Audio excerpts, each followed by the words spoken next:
Your Excellencies, ladies and gentlemen, it's great pleasure to see you all back to Abu Dhabi at Abu Dhabi Sustainability Week. And it gives us a great pleasure to welcome the heads of states and the leaders of many international companies where they come together and offer us the way to the future. I'll be talking to you about the future of electrification, how do we see it in the UAE, the role of the regulator in enabling a future transition toward renewable energy. What I can tell you that here in this country, we are daring nation and we are not furious of trying new things. That determination led us to where we are today. Our leadership, His Highness, led by His Highness Sheikh Mohammed bin Zayed Al Nahyan, our President, believes in the future and believes in sustainability and believes in efficiency. Electrification have delivered to us efficiency and have delivered to us a huge reduction in the cost, whether it's in the operation or in the transmission or in the distribution. And we ventured, even though we are an oil producing nation, we ventured into the electrification of the transportation sector. And we're just at the beginning of that transformation. And my advice to many of my friends, the ministers, not to fear electrification. Electrification is good if it's done right. And electrification started with us when we installed digital metering and everything, making us ready for the future where AI is going to drive the consumption in our buildings, in our cities, and even drive us in our future cars. Gathering data and the role of data centers is crucial for the future optimization of every nation. We will hear in the discussion how does the different energy types look at electrification. The demand in energy and electricity especially is going to be overwhelming, as we saw it today in the slide that Dr. Sultan, His Excellency Dr. Sultan showed. Enormous growth. So we need not to be worrying about from where that electricity is going to, which type, that electricity is coming from. The competition among the different sources of energy, whether it's nuclear or renewable or conventional gas, is very healthy, and it will drive to us efficiency. More people are moving to the cities, and it drives us to utilize the electrification more in transportation, in cooking, in all aspects of life. And you will hear from the panelists how we have done that in the UAE and how do we look at the future. But definitely, we will continue regulating the different sources of energy, and we will ensure that that competition among them is driving better cities and driving efficiency for the new levels.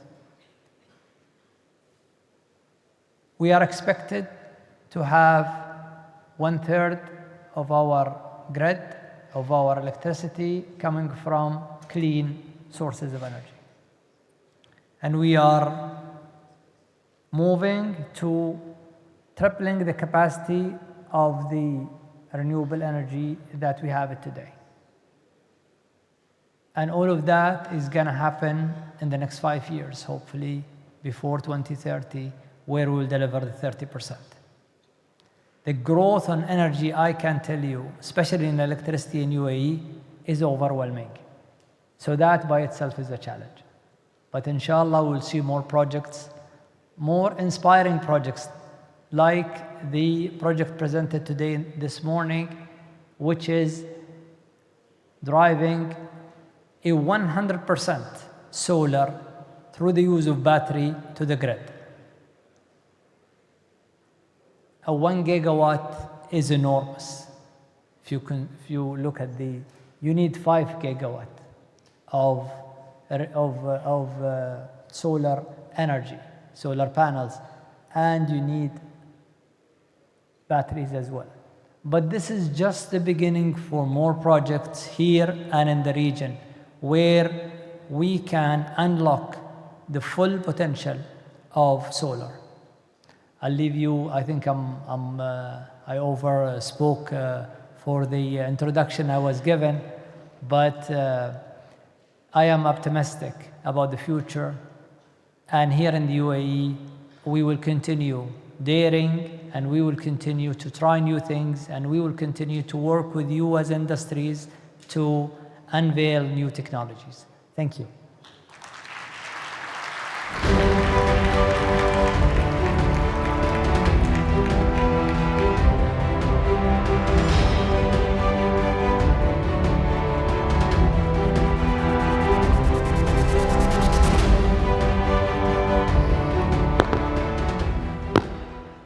Your Excellency, thank you very much for that introduction. A very nice background to the conversation that we're going to be having right now. I'm also reminded of a conversation that I had myself with His Excellency, Mr. Mazrouei, back in May of last year, where we talked about the COP28 pledge to triple renewable capacity by 2030. And at the time, he said that the UAE not only were on track, but we're also on track potentially to surpass that target. So a very commendable achievement. But our panel today is not just about renewables. We're talking about all these other different sources of clean energy with many different perspectives about to be offered. So without much further ado, let me just get into it. I'm going to introduce our panelists. Sitting on my left right now is His Excellency Mohamed Al Hamadi, Managing Director and CEO of Emirates Nuclear Energy Company, ENEC. To his left is ENGIE CEO and Managing Director, Catherine McGregor. And to her left is Masdar CEO, Mohamed Jamil Al Ramahi, His Excellency Mohamed Jamil Al Ramahi. Thank you very much, panelists. Your Excellency, I would like to start with you. We've had lots of conversations about some of the efforts that the UAE has undertaken in the renewable space. I would love to hear your perspective, being the CEO of one of the largest renewable companies in the world, about how you see the renewables landscape right now in the UAE and where the UAE is in terms of this achieving that tripling of renewable capacity by 2030 target. Thank you, Jumana.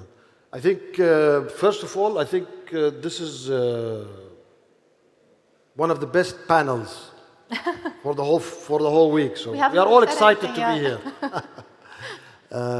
And you are absolutely said in your intro, and you've heard it, of course, from His Excellency Suhail and the rest of our government officials. And by the way, I'm not His Excellency, so thank you for the promotion.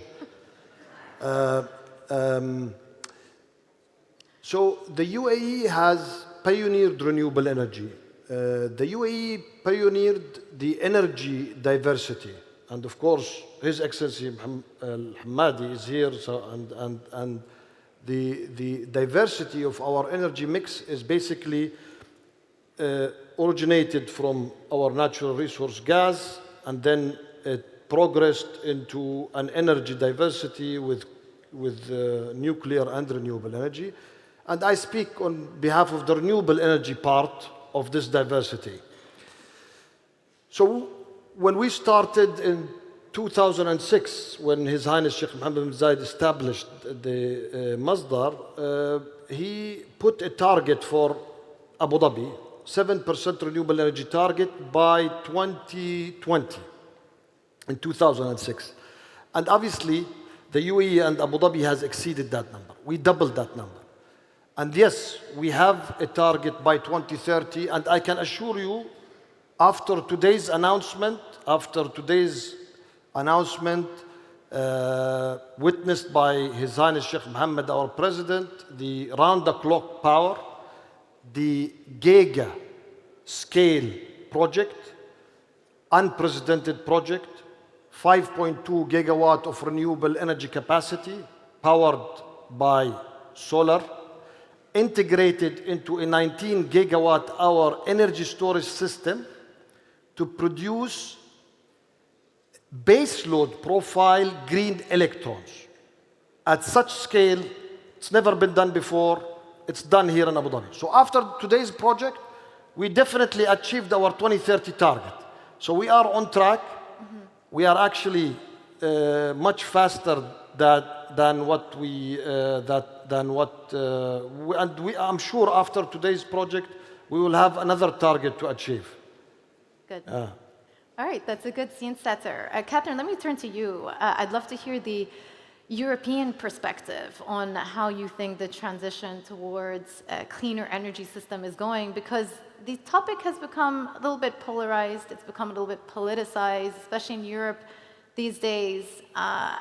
Do you feel that the appetite is still there to achieve some of these commitments? So the transition in Europe is I think the problem with Mike, handheld mic. That's why. Okay. All right, Yeah. so good afternoon, everybody. Maybe even before I jump to the answer, just to say that a few words about ENGIE very quickly, if you allow me. So indeed, we are a European actor, but quite global. We are present in 31 countries. We've been present in the region for more than 30 years. And in UAE, we operate power plant, desalination, and we also offer, together with our partners here, with Tabrid cooling district solutions, which are obviously very important to the energy transition. So to your questions, energy transition in Europe is underway. If you look at 2024, it's almost 50% of the electricity that was produced in Europe that was originated from renewables. So it's underway. I think the overwhelming challenge that we all have, whether it's energy companies and governments, is to make sure that we conduct this energy transition in the most affordable manner. That is really the challenge. It's very important, and it's a key criteria of success for this energy transition. And for this, we believe that there are a few key levers that we have to activate. One, which is electrification. So electrification is a very important process towards decarbonation, and electrification accompanied with production that are low carbon, reliable, and affordable. And for this, indeed, I think, Mohamed, you mentioned the renewables assets are very, very important. And very importantly, coupled with battery and energy storage, it's going to be critical to make sure that we get to this graal of base load green electrons. We call them the smart electrons, which are both low carbon and at the same time available, not just when there is nice weather, but when the customers needs it, and as low cost as possible. So that's going to be very important, this electrification, and of course, nuclear for those countries who have the benefit of operating nuclear plants that will also contribute. So I think on the electrification, the key is to have, there is not secret weapon, you're going to need all the low carbon technologies, and each country has to make some choices. And then hopefully, by having good connected grids, well developed, you can get to the customers a low carbon, affordable electricity. Mm-hmm. And then the last point is that you cannot do everything with electrification. So then you have to go into the molecule world. So today, a lot of natural gas, and how we change and replace this natural gas with greener molecule. This is also going to be a key challenge that we need to overtake to succeed in. But really a balance between all levers for electrifications, and then electricity and molecules are going to be very, very important. Yeah, very interesting. So speaking about low carbon and no carbon, Your Excellency, let me ask you about what has been happening in the nuclear space in the UAE. I've got to admit, I didn't realize until just the last week or so, as I was preparing for this panel, that 25% of the electricity generated in the UAE comes from nuclear sources. That is quite the statistic. So just talk us through the progress that has been made and what's to come. First of all, thank you for having me in this panel, and good afternoon. Welcome to Abu Dhabi, to all of you, our international guests. If I may maybe also recap on what my colleagues, Catherine and Mohammed, what they mentioned, and I will immediately pivot after that to our nuclear project here in the UAE.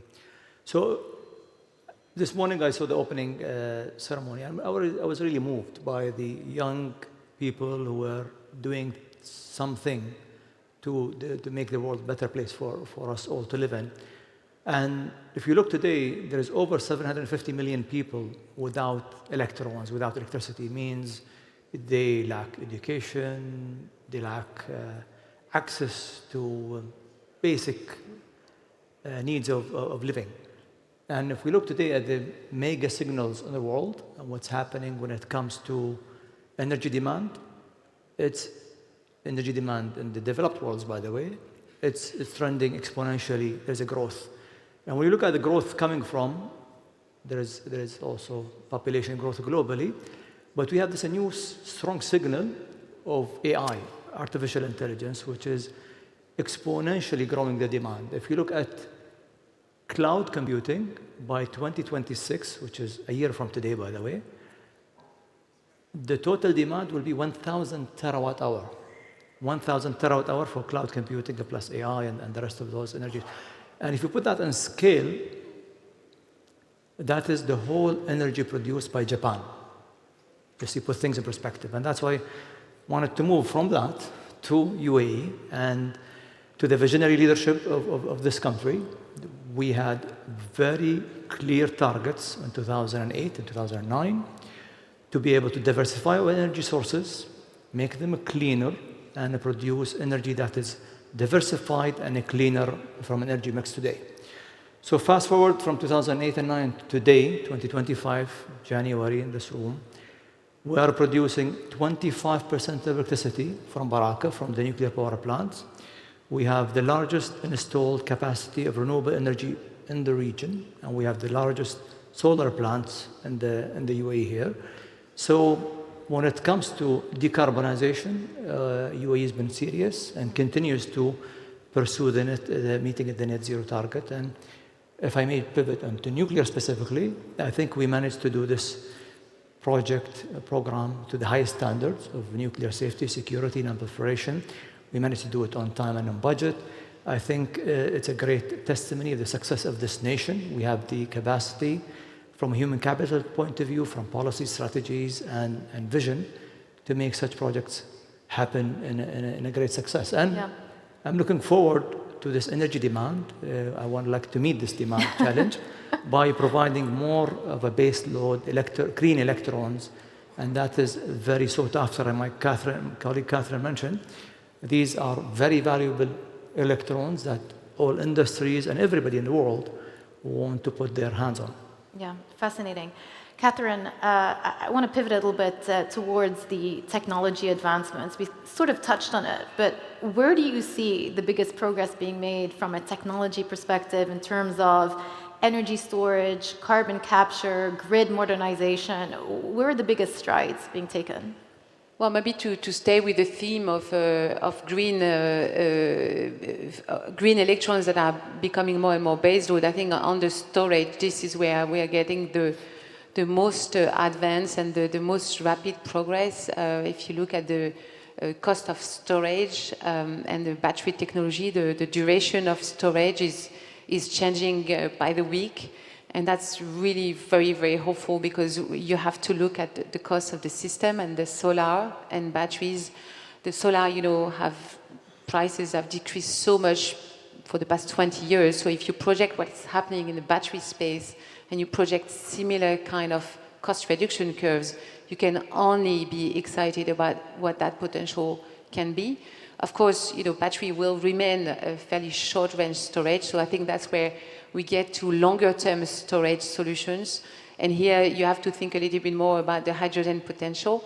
And I know hydrogen there's been a bit of a disappointment in terms of the speed of the market, but hydrogen being a gas produced from electricity will give you storage solution over 1 month, 2 months, and seasonal variation, which is quite a challenge because you don't want, depending on obviously the continent you are in, you don't want to over-design a system for a few days of the year where it's going to be very cold. So the storage capacity for seasonal variation is going to be important. And here, hydrogen and therefore electrolyzer can be and are going to be very, very important part of designing this system. And maybe if I may, just to add a few words on what we hope to do here in the region, as we have a history of being very present on the power plant.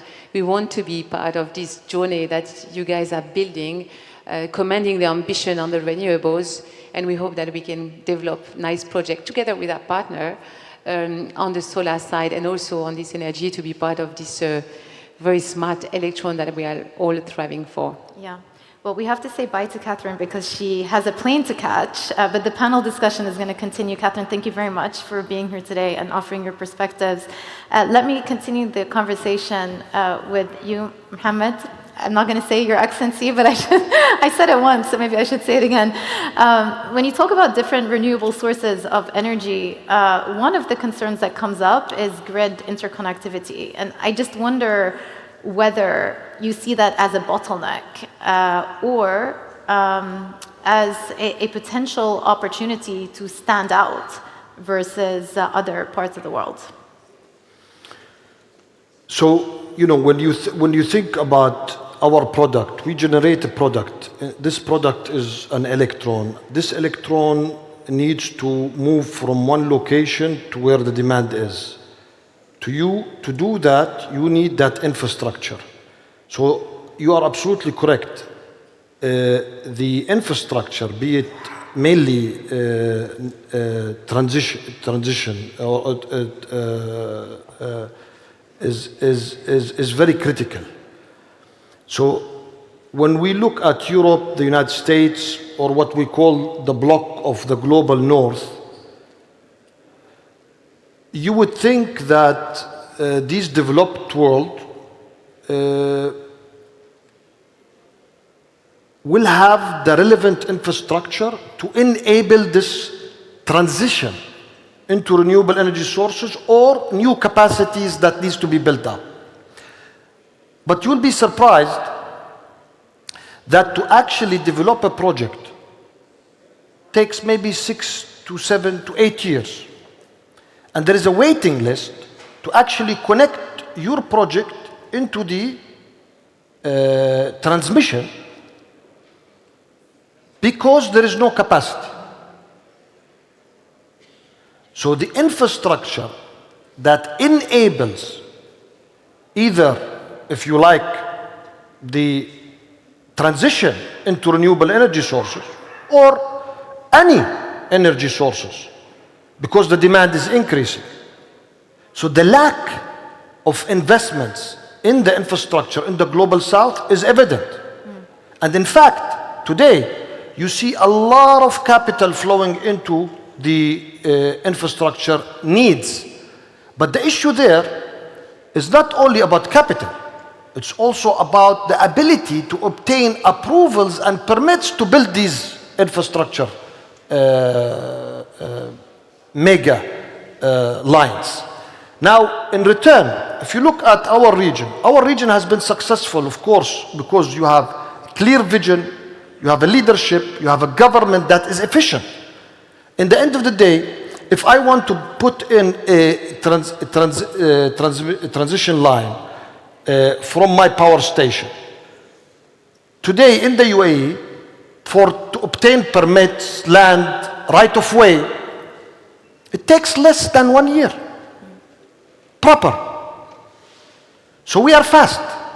If you go to the UK or anywhere in Europe to build that line, good luck to make it in 10 years. Honestly, what happens? Because of the lack of these infrastructures that is required and needed, you have a lag in the ability to transition into the future. And that's a problem. Yeah. And we have discussed this problem with all of these governments in the past. Now, if you look at the global south, put aside the United Arab Emirates, the Kingdom of Saudi Arabia, but if you look at sub-Saharan Africa, for example, and this is to my dear brother who has highlighted that there are hundreds of millions of people, unfortunately, until now, in this day and age, have limited or no access to electrons. Why is that? Simple. There is no infrastructure. There is no lines that moves the electrons, and there is no distribution that picks up from these lines into these villages, into these cities. So those countries, again, they are also in desperate needs of infrastructure. And it's critical. A lot of people ask me, Tayyib, why don't you go, Africa requires hundreds of gigawatts of power. Good. How do you solve that? You can go, of course, do these lovely, nice, off-grid solar home systems. Lovely. Again, nothing. We did thousands at Masdar. As grant, by the way, from our leadership to all of these recipients. But that's not the solution. The solution is to go build these lines and enable the power generator like us, like anyone else, to start generating power and pump that power to those people who need it. And that requires a lot of capital. Yeah, that's true. But the capital will come if the economic opportunity is there. If the we are willing to put in money. Yeah. Your Excellency, let me turn to you. Interesting points that were raised also vis-a-vis long-term planning, right? And nuclear in itself, by definition, it takes time to build up nuclear facilities, which perhaps some countries abroad, overseas, don't have the benefit of having such longer-term visions. Let me just ask you from your perspective what you see as the future for nuclear technologies. There's been a lot of talk about SMRs, smaller versions of these nuclear facilities that can be built up more quickly. How scalable do you think is that type of technology? And is it a technology you think that can actually be taken up by many countries around the world, especially those who, again, we spoke about this, don't have the benefits of long-term planning and these long-term visions? Got it. That's a great question. Thank you, Joanna. I just want to recap on Mohamed's point before I answer the question, so I will answer it in a second. What Mohamed mentioned about the Global South, there's a energy shortage, and I totally agree with you, Mohamed. But also, if we look at some of the modern world, going back to your point about long-term planning, even in the West today, there is energy poverty. People have to decide, shall they eat a hot meal or pay their bills when it comes to energy costs in some parts of Europe, and which is very serious. And that something goes back to looking at the UAE. The visionary leadership have been always agnostic on technologies. We need to go and find the best solutions, and we put all the resources to make sure that we do this right. And alhamdulillah, today we are very proud of the achievement we've done. And where the SMR comes today in the picture, we are also looking at all technologies when it comes to nuclear technologies and the development and evolution of those technologies. And personally, I've been at the board of directors for a company called TerraPower, which is Bill Gates is the owner and chairman of the board. We just had a meeting last week. And these technologies are really progressing quickly. And we will see some of those reactors operational that it will be first of a kind, and that something could be replicated and make those reactors happen. They are easy to build, shorter time, can be even manufactured in factories and delivered in record time to the site. And that's something will happen down the road, and that's something we will definitely be interested in. But with the utility sector, the business, I've been in the utility sector for over 25 years.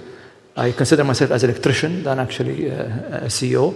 And these technologies, once you invest in a utility infrastructure, it's going to last for 30 years to 60 years. You don't do those projects for the sake of just doing them over 6 months. So that's why it takes a lot of planning, a lot of investment, and a long-term planning. And this is something in the UAE we do we do very well. Mohammed mentioned about transmission lines. I remember when I was a young engineer, we will put a cable somewhere, and already with our town planning, there will be a cable, an overhead line, another cable, a water pipeline, a gas pipeline, already pre-planned from right of way. This is something is part of the DNA of UAE, and this is something I'm very proud to be an Emirati, that we do things right here in the UAE.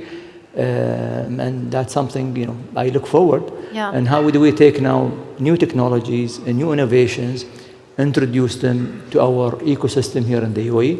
I mentioned AI earlier, and AI will be a key enabler. The same time, we need a lot of energy, a lot of electrons, but also will be a key enabler for transformational change in the utility and also in the energy sector.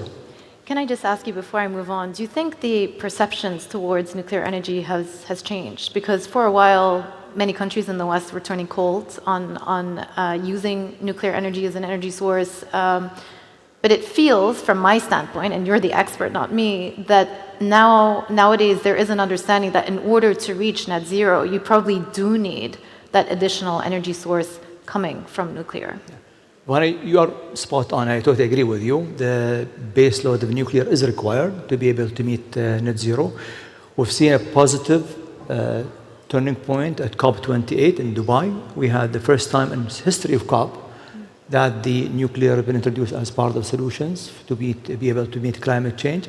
We've seen nations signing. There was over 22 nations have signed at the COP28 in Dubai the net zero tripling of nuclear capacity. This year we have over 30 nations have signed last year, 2024, we have over 30 nations have signed the pledge of tripling nuclear. And also we have 14 bankers, by the way, came in at Climate Week, at the UN Climate Week in New York, and signed up to this tripling of nuclear to be able to meet net zero.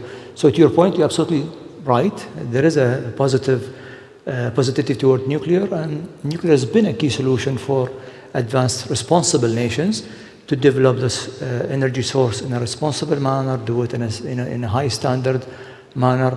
And I'm very proud to say today, UAE today, we've done it right, and that's why we are also being invited by other nations, by other companies, to come and partner with them to do this in a scalable and commercially viable way.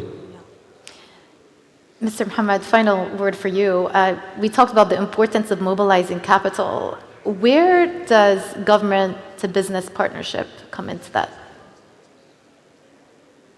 The government set the rules. They designed the environment to attract investors like us. And it depends on the jurisdiction and depends on the country. If you look at Europe, for example, they were extremely successful in setting the rules as early as 2 decades ago to attract capital into the renewable energy sphere. And they helped, at that time, renewable energy was not really adopted very well. In fact, some of these technologies were not even bankable. So even the commercial banks in Europe, they were hesitant to finance some of our projects. For instance, that's almost 20 years ago. So what the European Union has done is that they have ensured that financing is available for investors who are keen to develop these projects. So today we have tremendous momentum. We have built tremendous momentum, globally. I think everybody talks about renewable energy. Everybody wants to be part of this journey to tackle, obviously, the climate challenges. We see it in, for example, we hosted today the president of Kazakhstan, the president of Uzbekistan, the president of Azerbaijan, and Masdar is active in all of these countries.